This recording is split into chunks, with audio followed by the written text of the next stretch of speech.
Mayroon kang tirang isang ulo na isda.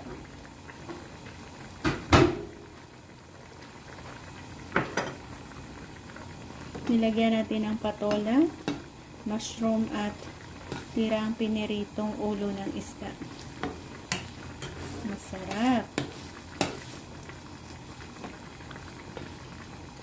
Yan ang ating ulam for today.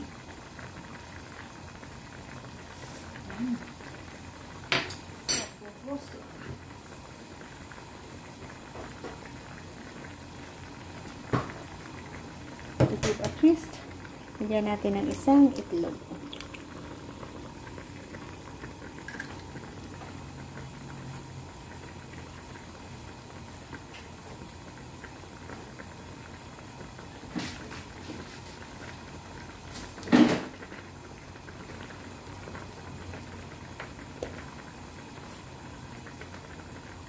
Whiskey and salt plus black pepper.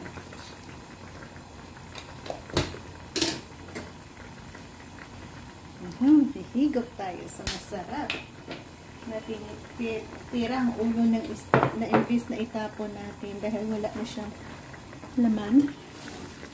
Hihigop pa rin tayo dyan sa katas ng ating piniritong isda na iyan. Diba?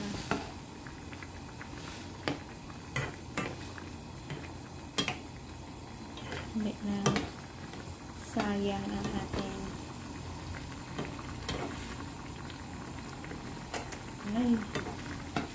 hindi pa na natin i-on ang ilaw.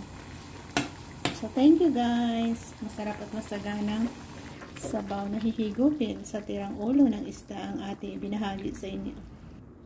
Meron akong kanin. Tirang kanin din. Tirang kanin. Tirang isda. Wow. Delicious, diba? Pero may laman pa naman yan. Yung dyan, banda. Ang most importantly, ang katas niya na ating hihigupin. Dahil sa masarap. At meron tayong malasadong malasadong itlog na maluluto pa din yan. May konting rice tayo dyan. Tira din yan. Tamad na ako magluto. Yan na lang ang ating kakainin. Wow. Diba? Ulam na masarap. Thank you for watching. God bless.